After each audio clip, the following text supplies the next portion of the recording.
What's going on, everyone? It's Patrick from Purple Park Studios, and today I'm going to be doing something a little bit different. So I've got here some green screen footage that I've keyed out of my friend Ronnie, and there's me in the background. We play in a band together called Ronnie on Saturn. But anyways, I've got this green screen footage here. So what I'm going to do is I'm going to build a 3D environment around here and possibly get into some of the camera movements on how I made this clip.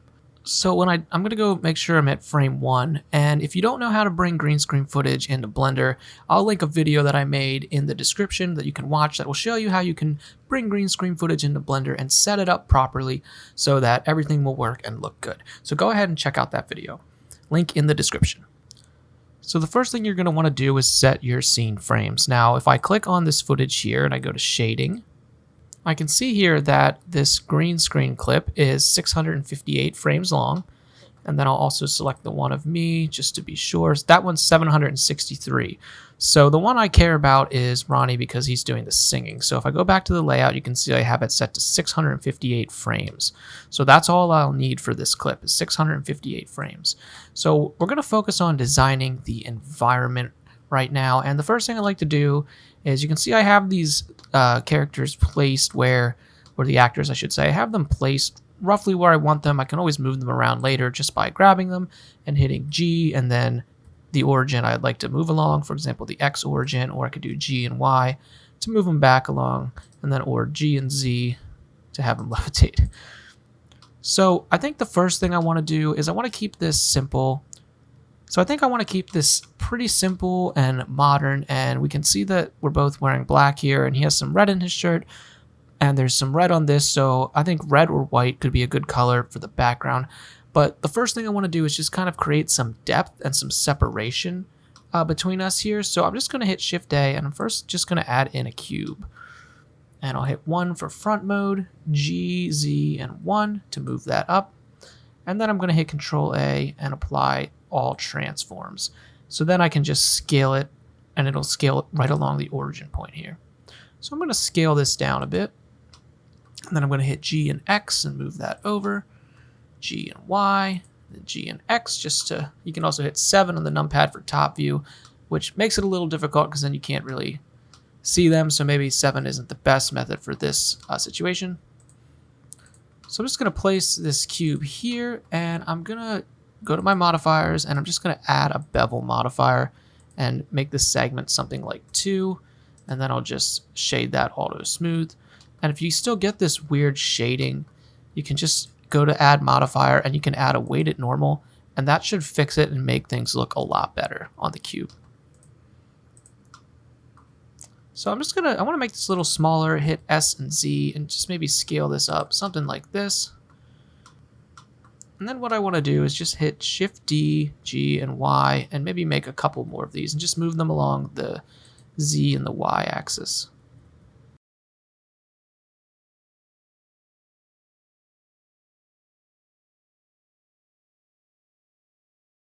So I'm going to hit Shift A, Mesh, and we're going to add a plane, and I'm just going to scale that up a bit. Something like this. Maybe we'll scale it up a little bit bigger. I'm going to hit Tab for edit mode, 2 for edge select mode. I'm just going to grab these 3 edges here and hit E and Z and just pull them up like that. And we can hit F to fill that. So now we're in kind of like a room here, and we can actually go back into edit mode, 2 for edge select mode. I'm going to Control B and just bevel these edges like that. We could give them a couple. We wanted to make this like around it, and then we could shade that smooth, something like that. But actually, I kind of like just the one bevel like that. That's kind of cool. Maybe we could even inset these faces and extrude them either that way, or we could bring them in. Trying to think what would look better. I don't know, I kind of like this because this is giving me an idea. Maybe where this is like, we're up kind of on like a terrace, and these are some big windows. Maybe we could add a few more of them. I don't want to put too many. We could grab 3 for face select mode. We could grab this face here and inset this. Maybe we'll do like E and Y and just move that back and maybe scale it in just a pinch. And then inset that one more time. E and Y again. Something like that. It's looking kind of cool. We should probably grab these faces here, and I'm going to hold down Shift, and we should probably just inset those one more time, and then E and Y just to give a little crease there for the glass, just to add a little bit more detail, some subtle detail. And I think if we're going to do these, we might as well spread them around the room a bit. So real quick before we start going ahead and spreading these all around the room, we can go here to this little this little arrow here. And I'm just going to check statistics because right now I only have 348 vertices in the whole scene, and I want to try to keep this as low poly as possible because the idea I have in mind is we're going to have a background which will be outside through what will become glass back here. And then we're going to have center stage, which is the actors here. And then I have these here just to create some depth of field. So this doesn't need to be super intricate. So I want to keep it really simple so that the focus is here. But let's grab these real quick just in case we do a wide shot.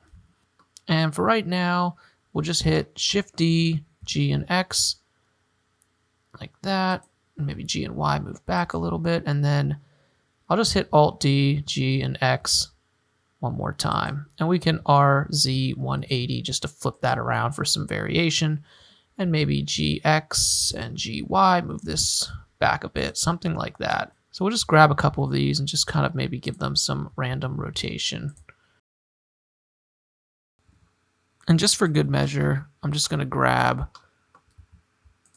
a couple of these here and just Shift D, G, and Y and just move them out in front. I don't think we're going to do a wide shot, but just in case we would. That way I have some out here. I'm just going to make sure none of them are colliding. But in case we go to do a wide shot, we at least have that option. So I think this will be good. So we can go ahead into look dev mode up here just to kind of get a feel for how things are going. You can always turn on ambient occlusion and screen space reflections and just to see how things are looking. So I think there's going to be something cool coming out of this.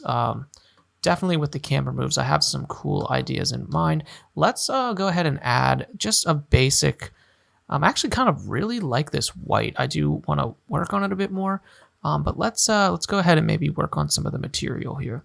So we'll go to the shading, and I'm just gonna, with this building or whatever this thing is selected, I'm gonna go ahead and hit new, and we're just gonna call this main matte for now.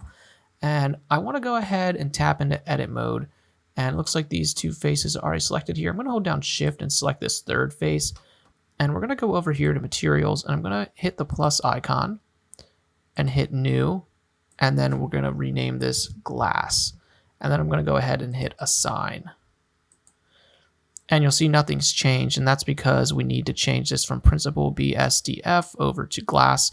And you can do this also in nodes, but I'm right here, so I'm just going to click this and go to glass.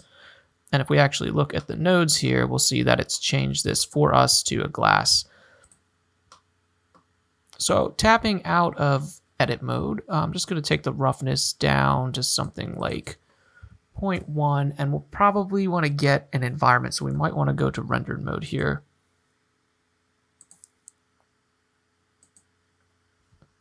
So we're here in rendered mode, and we're going to need some lights. Now these images as planes, if I go to my shading tab, you'll see that they are emitting light there as emission, so you could uncheck that and then they would go dark, the ones you unchecked, but I actually like the way it looks leaving it as emission with the emission strength set to 1.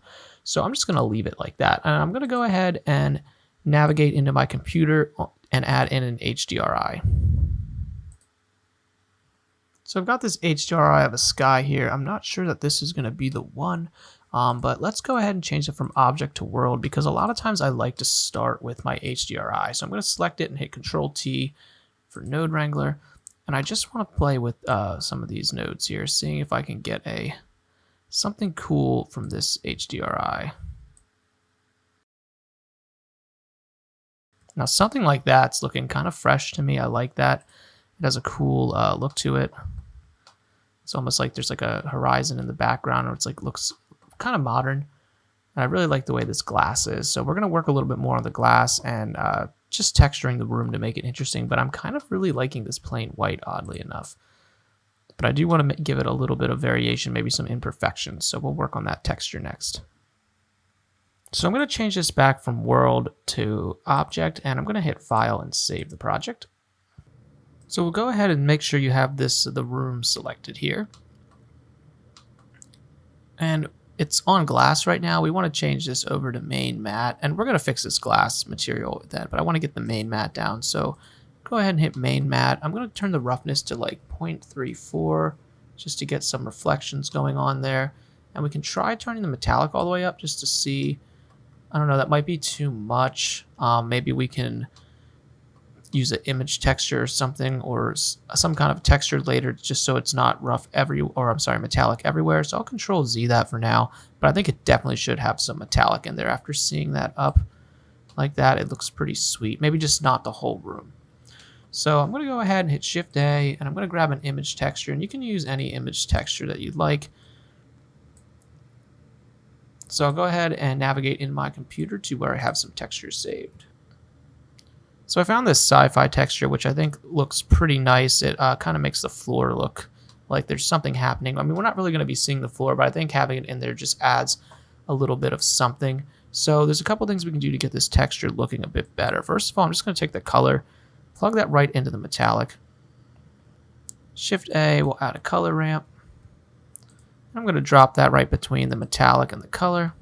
Then we can just use this slider just to kind of filter in how much metallic there is in the area. So maybe you can see that's like no metallic, and right there is like some metallic. Something like that. I mean, we could go a little bit further with this and maybe bring the black slider in just a tad bit. Something like that. It just gives it a little bit of variation. Another thing that we can do is we can hit Shift A and we can add in a bump node. Put this down here. Plug the normal into the normal. And we'll take the color and we'll plug that into the height. And you can see that looks pretty bad, so we just need to dial the strength back a bit. Something like that. Just adding a little bit of detail, although I'm not really liking how that looks. And for this, I don't even know if we're going to need it.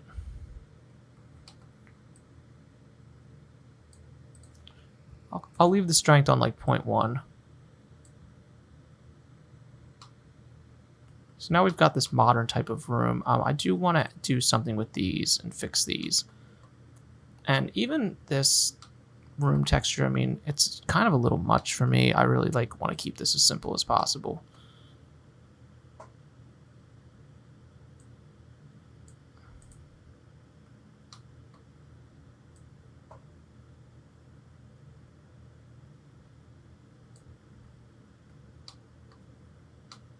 So right now our roughness is at 0.34. I think if we just grab this roughness and just bring it all the way back to something like maybe like 0.1, that looks pretty cool. And now we got like some shadows on the floor, or some reflections, I'm sorry, on the floor.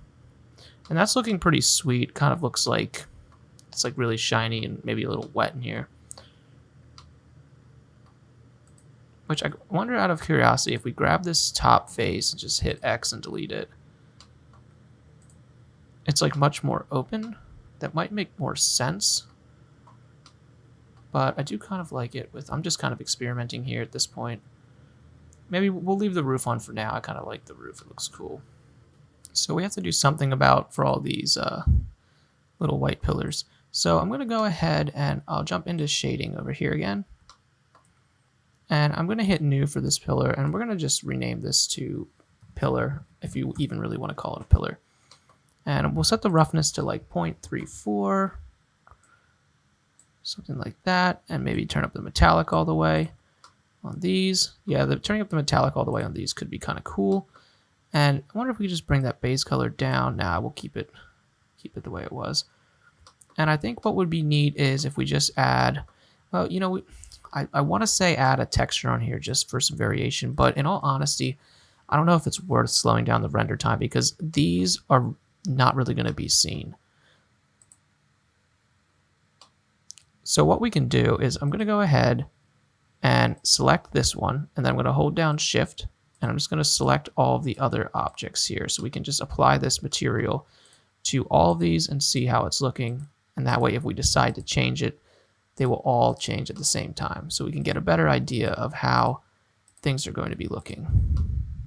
So then we'll just real quick shift this one to make this the active one. See the difference in color. This one's more yellowish and the rest are orange. This is the active one. We want to go to Object, Link Transfer Data, and then Link Materials. Let's see, and that worked. So that's the correct way. Ooh, almost forgot for a second there. So I think this is not looking too bad. I think the best thing to do at this point is we could get a well, first save the project obviously, but we should add a camera in here now just to get a better idea of what we actually need to do. So I'm going to go ahead and make a new collection up here and call this cam. And I'm going to hit Shift A, camera, and we'll add in a camera. And then I'm going to go ahead and look through the camera, N, and then make sure it's checked camera to view, just so we can quick set up our camera here. So default with Blender, it's 50 millimeter. And one of the first things I like to do is go to my camera, and I always go under viewport display and turn up this passive pursuit, however you say that. And that lets you really focus in on only what you need to be seeing. So to me right now, this 50 millimeters is making the room, it's a very wide shot, and I kind of want this to be a lot closer up. I mean, we could go just see how it looks really wide, you know, something like that. I don't know. I mean, that could be cool for maybe a B-roll shot, or you could even go 16. Have the camera like kind of moving just to make this room feel like really big. Have the camera come moving up like that. But I think what I want to do here is I want to try going like, we'll go 74 millimeters first, or maybe even 100. Something like this could be kind of cool. Maybe if the ceiling was lower, or maybe we could grab this, Shift D, G, X, move that there. I just want to have something in the background here.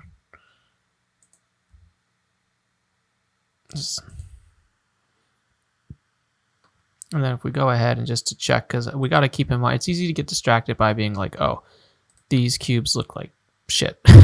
But what we need to do is we need to literally stay focused, go to the camera, depth of field, and I'm going to focus on this right here. And I like using the higher millimeter cameras. The depth of field works a lot better on them than the wide angle ones. Let's just check out some of this right here.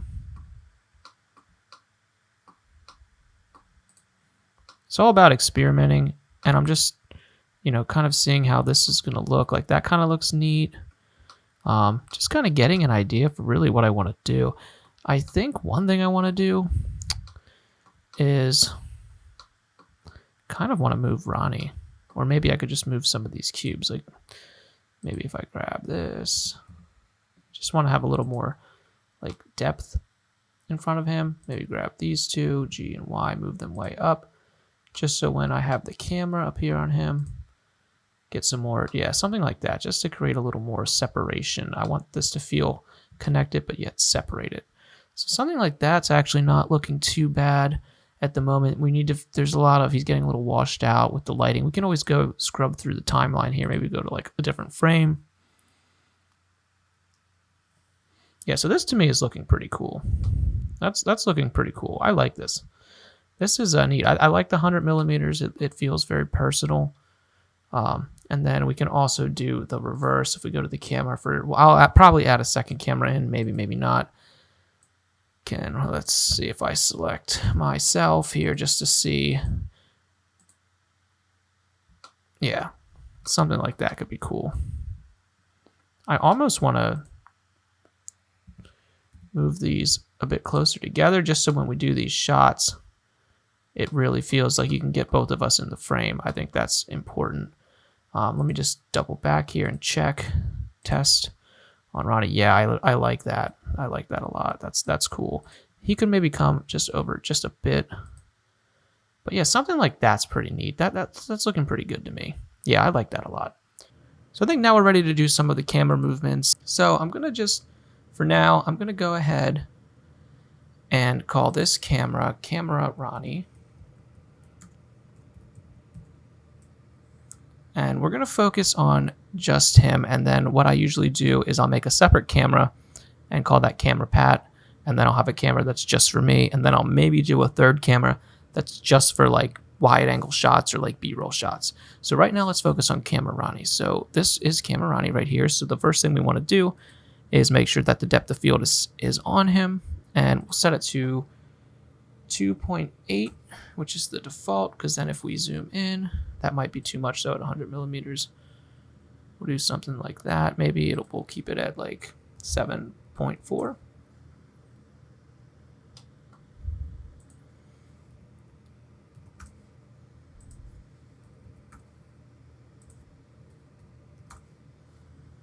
Keep it at 2.8.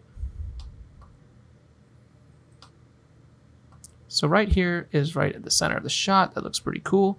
So I'm going to go ahead and hit I for keyframe, location, rotation, and scale. And then I'm going to go ahead and just play through the footage here.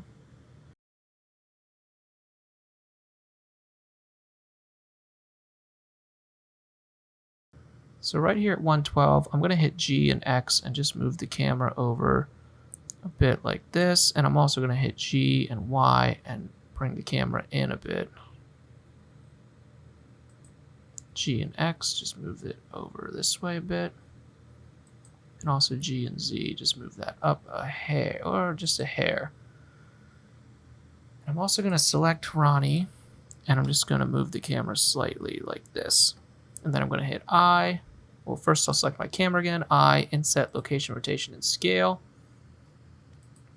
Just to give some slight movement there on the camera. So then we'll go from frame 112, we'll go to frame 200. And I've done this enough to know that I'm going to be cutting between all three cameras that I'll eventually add. So when I'm planning out my shots, you know, I'm doing some things like this, moving things around, because, well, actually what we should do is go to frame 113, and that will be our first keyframe for the new shot. So something like this, maybe. Insert. And then we'll go to frame 200. And we'll just move the camera. That. Insert. Oops. Control Z. Camera. Insert, location, rotation, and scale. So now we've got